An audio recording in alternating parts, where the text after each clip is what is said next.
Hello and welcome back, Better Health community. You know the feeling. That 3 p.m. wave of anxiety that hits you at your desk, where you feel both wired and totally exhausted at the same time.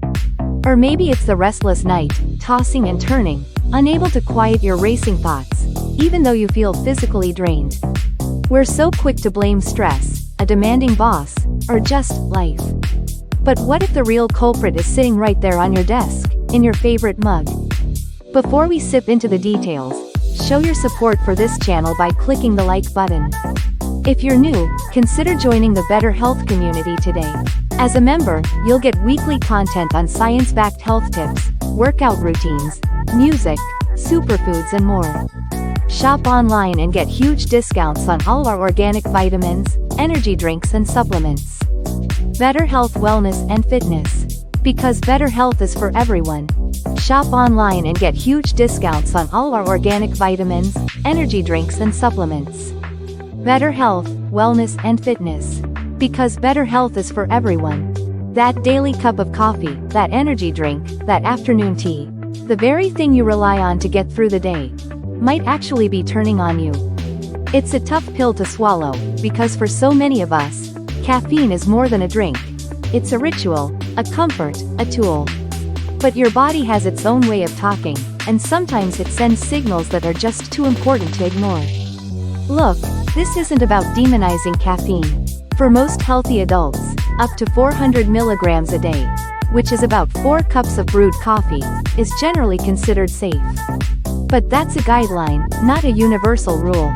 We're all built differently, so the real question is, what's the right amount for you? Let's get into the 5 subtle, but clear, signs that your body might be fighting back against your caffeine habit. The first and most common sign is a feeling that's easy to write off as stress, persistent anxiety. This isn't the feeling of being energized and focused. It's different. It's that jittery, on edge feeling where your thoughts are racing. Your heart is beating a little too fast, and you just can't settle down. You feel wired but tired, running on a nervous energy that doesn't actually help you get anything done. So, what's going on in there? Caffeine basically plays a trick on your brain. All day long, a compound called adenosine builds up, telling your brain it's time to get drowsy. Caffeine's molecular structure looks so much like adenosine that it can slide into those same brain receptors and block them. Imagine a key breaking off in a lock. The sleepy key, adenosine, can't get in, so your brain never gets the message to wind down. This is what makes you feel alert. But for some, that heightened alertness spills over into anxiety and jitters. Caffeine can also trigger the release of adrenaline, the fight or flight hormone. For those who are more sensitive, this can feel less like a gentle boost and more like a full-blown stress response. Your personal threshold for this is incredibly unique. Some people can chain drink coffee all day and feel fine, while others get a wave of anxiety from a single cup of tea. It really depends on your genetics and metabolism. In more serious cases, what you're feeling might even be part of a recognized condition called caffeine-induced anxiety disorder. So you have to ask yourself, is it a productive buzz, or is it genuine, uncomfortable anxiety? If your caffeine habit consistently leaves you feeling on edge, your body is sending a very clear signal. This one seems obvious, right? But it's sneakier than you think. You might be careful not to have coffee right before bed, but what about that 2 p.m. latte? You figure it's far enough away from bedtime to not matter. And yet, you find yourself staring at the ceiling at midnight, or you fall asleep okay but wake up feeling like you barely slept at all. To understand why, we need to talk about something called half-life. The half-life of a substance is how long it takes your body to get rid of half of it. For caffeine, it's typically between 3 and 7 hours. So, if you have a coffee with 150 milligrams of caffeine at 2 p.m., by 9 p.m., you could still have 75 milligrams floating around in your system. That's about as much as a whole cup of black tea. You might not feel caffeinated, but it's more than enough to mess with your sleep. Specifically, research shows that caffeine, especially in the afternoon, slashes the amount of deep, slow-wave sleep you get. This is the truly restorative phase where your body repairs itself and consolidates memories. When caffeine cuts this stage short, you can sleep for 8 hours and still wake up groggy, unrefreshed, and immediately reaching for more caffeine to function. And just like that, the cycle continues. If you consistently wake up feeling like you haven't really slept, it's time to look at your caffeine intake. Not just before bed, but throughout the entire afternoon. We're halfway through, and if this is hitting home for you, do us a favor and hit that subscribe button. We dive into topics just like this every week, giving you clear, science-backed info to help you understand your body and live a little healthier. Few things are as unnerving as feeling your heart do something strange. You're just sitting at your desk after your morning coffee when you feel a flutter, a skip, or a feeling that your heart is beating way too fast or too hard. These are known as heart palpitations, and for some, they can be a direct, and pretty alarming, response to caffeine. As a stimulant, caffeine's job is to kick your central nervous system into a higher gear. In the process, it can cause a temporary spike in heart rate and blood pressure. For most healthy people, this is no big deal. But if you're particularly sensitive, or you've had a lot, this response can be much stronger, leading to those worrying flutters. Now, let's be clear.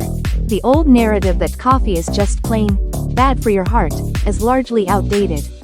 Big studies have generally not linked moderate coffee drinking to dangerous long-term heart problems in healthy adults. But that big picture data doesn't mean anything if you're the one feeling the symptoms. If you have any underlying heart issues, like high blood pressure, your doctor might tell you to be cautious. Pay attention to this sign. If your heart is sending you weird signals every time you have caffeine, it's probably worth listening to. You finish your coffee, and within an hour, you're dealing with that familiar burn in your chest, a sour taste, or just a general mess in your gut. Digestive trouble is another huge sign that your body and caffeine are not on speaking terms. There are a couple of things happening here. First, coffee is acidic, and for some people, that acidity alone can irritate the stomach lining and lead to indigestion. But it's not just about the acid. Some research suggests caffeine might cause the valve between your esophagus and your stomach to relax. When that valve doesn't close properly, stomach acid can splash back up, causing that painful burning sensation we know as acid reflux. To be fair, the science here is a bit mixed. For every person who swears coffee is their #1 reflux trigger, there's another who drinks it without a problem. It really seems to be a personal thing. But if you find yourself popping antacids after your daily brew, your digestive system is telling you it's not happy. This last one is probably the most misunderstood. It's that dull, throbbing headache that creeps in around mid-morning and only disappears after you've had your first cup of coffee.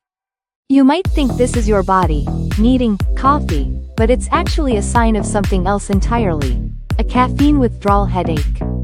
Here's the deal. Caffeine narrows the blood vessels in your brain. When you drink it regularly, your body gets used to this and works to counteract it to keep blood flow normal. So, when you skip your usual dose, that narrowing effect is gone, but your body's countermeasures are still going strong. This causes the blood vessels in your brain to open up more than usual, creating a painful surge of blood flow that triggers a headache. So, that headache isn't a sign your body is rejecting the absence of caffeine. It's a withdrawal symptom. It shows your body has become so dependent on caffeine's presence that it can't feel normal without it. It's a classic sign that you're no longer drinking caffeine for the boost. You're drinking it just to keep the withdrawal symptoms away. So, after hearing all this, what's the next step? The point isn't to declare war on caffeine and quit cold turkey tomorrow. The real message here is to learn to listen to your body.